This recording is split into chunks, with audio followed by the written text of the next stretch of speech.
When states disagree on where their border is. When states contest islands or a maritime zone. When one state considers that another has violated a treaty or other rule of international law. And when the UN or one of its agencies needs an opinion on a legal issue, they can turn to the International Court of Justice.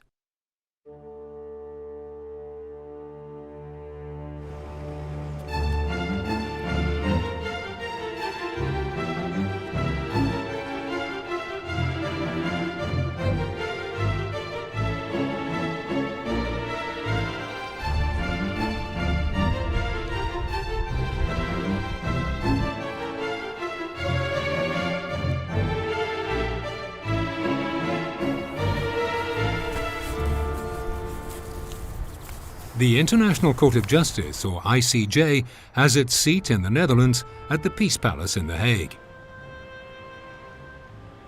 Like the General Assembly and the Security Council, the court is what's known as a principal organ of the United Nations and is the only one not to have its seat in New York. The ICJ is the principal judicial organ of the UN and the world's highest international court. The court has existed since 1946. Its two official languages are English and French. Its founding document, the Statute, is an integral part of the Charter of the United Nations. Veuillez vous asseoir. All UN member states, therefore, automatically recognize the existence of the court and can call on its services.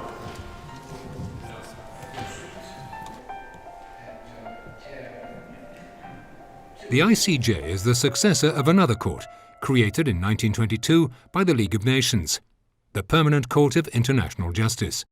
Between 1922 and 1940, the Permanent Court handled around 60 cases. It was dissolved after the Second World War. The ICJ succeeded the Permanent Court on the 18th of April 1946, inheriting not only its statute, but also its jurisprudence and traditions. Attribution des juges en tout honneur et dévouement, en pleine et parfaite impartialité et en toute conscience. Like its predecessor, the International Court of Justice has two roles. The first is to decide disputes between states. These are known as contentious cases. The court's second role is to respond to legal questions submitted to it by the General Assembly, the Security Council, and other UN organs or agencies. These cases are known as advisory proceedings. Since the court was established, it's dealt with a large number of cases. The ICJ is not a criminal court. It does not try individuals. Only disputes between states can be submitted to it. The court consists of 15 judges. They're elected for 9 years by the General Assembly and the Security Council. 5 posts are renewed every 3 years. Judges may be re-elected.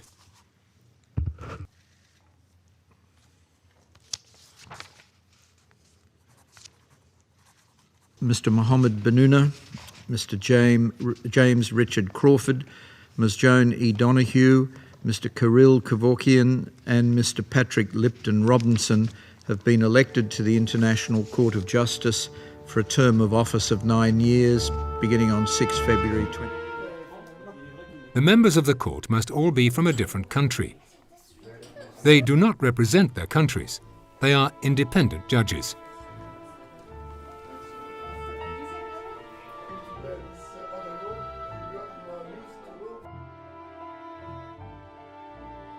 I solemnly declare that I will perform my duties and exercise my powers as judge honorably, faithfully, impartially, and conscientiously. The composition of the court reflects the following geographical balance. 3 seats on the bench are occupied by African judges. 2 seats are occupied by judges from Latin America and the Caribbean. 3 are occupied by Asian judges. 5 by judges from Western Europe and other Western states, and 2 by judges from Eastern Europe.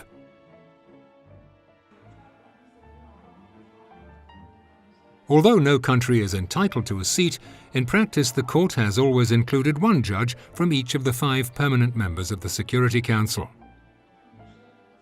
If the court does not have a judge of the nationality of the states parties to a particular case, those states can each choose what's known as a judge ad hoc. These judges can be of any nationality and have exactly the same rights and duties as elected judges. Every 3 years, the court elects its president and vice president. The president chairs all sittings of the court. He or she directs its work and supervises its administration.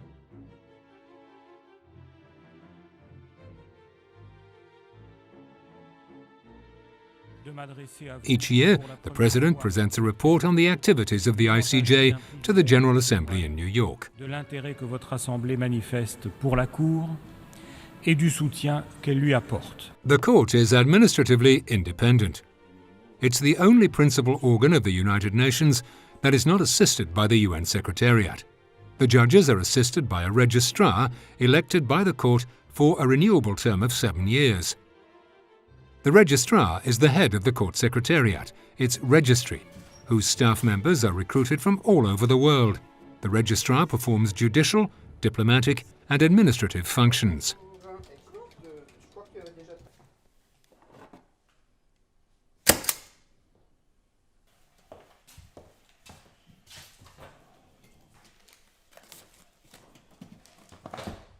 The court's first role is to judge legal disputes between states. These contentious cases represent 80% of its work. In the past, contentious cases have often related to border disputes, maritime delimitation, and diplomatic protection. But they also increasingly concern issues such as humanitarian law, environmental law, the use of armed force, and the responsibility of states. The court's jurisdiction is general. It may consider any issue of international law. All UN member states are entitled to bring contentious proceedings before the court. Other non-member states can also access the court subject to certain conditions. The court's jurisdiction thus extends throughout the world. Since 1946, a large number of states have appeared before the ICJ in contentious proceedings.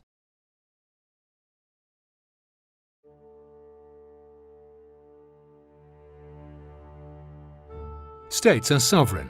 They're free to choose how to resolve their disputes. The court can therefore only hear a case if the states involved have freely consented to having the case referred to it. In most instances, states appear before the court on the basis of an international treaty.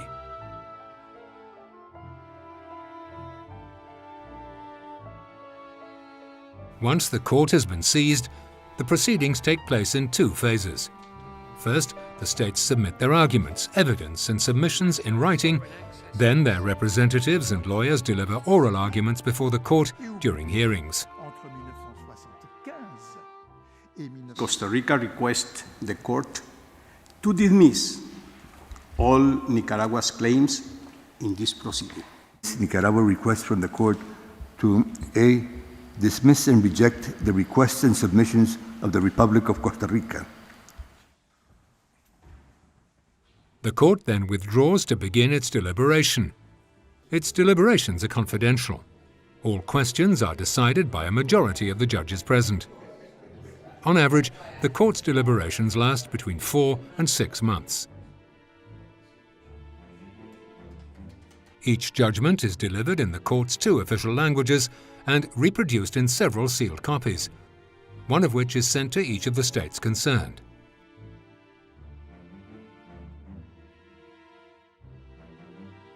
Judgments are read out at a public sitting. They conclude with an operative part in which the court gives its decision in respect of each of the points at issue.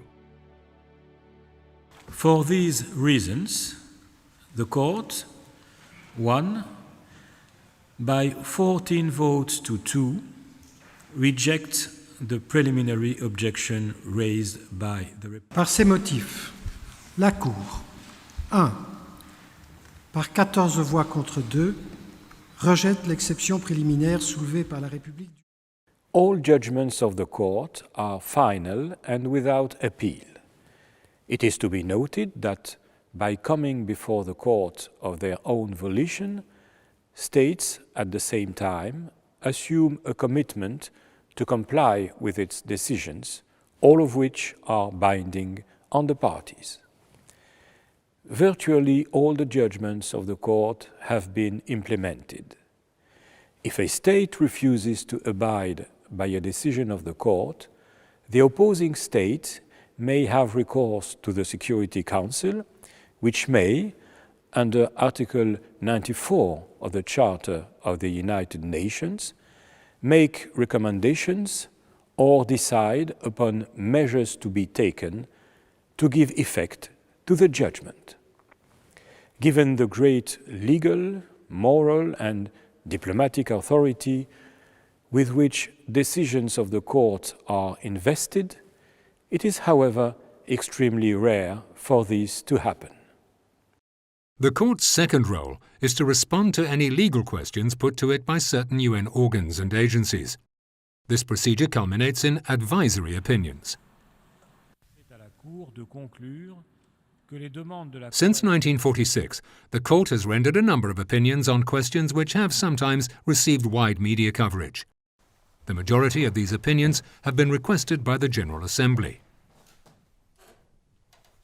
The advisory opinion issued by the Court in 2004 on the legal consequences of the construction of a wall in the occupied Palestinian territory was one of the most high-profile in its history.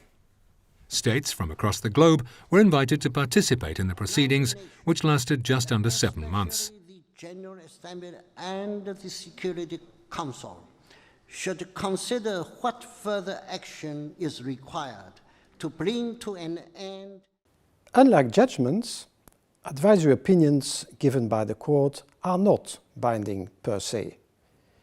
It is for the United Nations organs or specialized agencies having requested an opinion to follow up on them as they see fit. Whatever the case, thanks to the Court's legal and moral authority, its opinions carry great weight.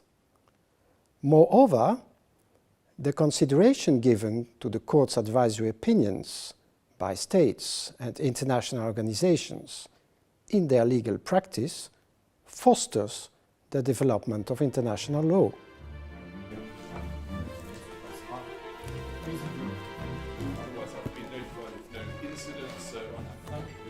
Continuing the work started by the Permanent Court of International Justice in 1922, the ICJ's decisions have significance which goes beyond just the states and organizations directly involved in the cases.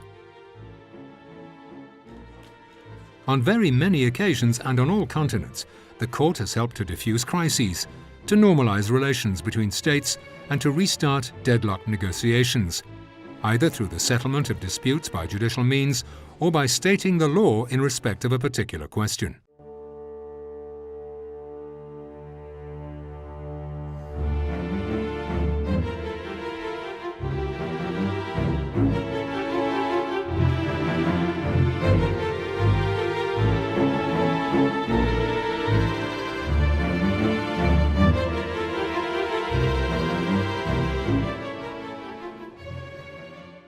As the principal judicial organ of the United Nations, the Court is an important cog in the international mechanism for promoting and keeping peace. To that end, the Court very regularly hosts visits by heads of state and dignitaries.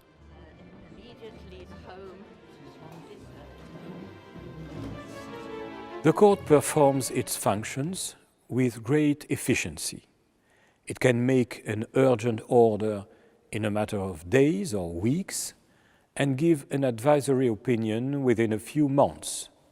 It settles the large majority of the highly complex contentious cases submitted to it in under 5 years. The Court's budget accounts for less than 1% of the regular budget of the United Nations. The Court is a judicial institution unique in the world. Through its judgments, opinions and orders, it lends its support to the United Nations in achieving its primary purposes, which are to maintain and strengthen international peace and security. Of course, the Court cannot by itself prevent states from resorting to force, but recognized by all members of the United Nations, it now more than ever serves them as an invaluable instrument promoting peace that is at their disposal.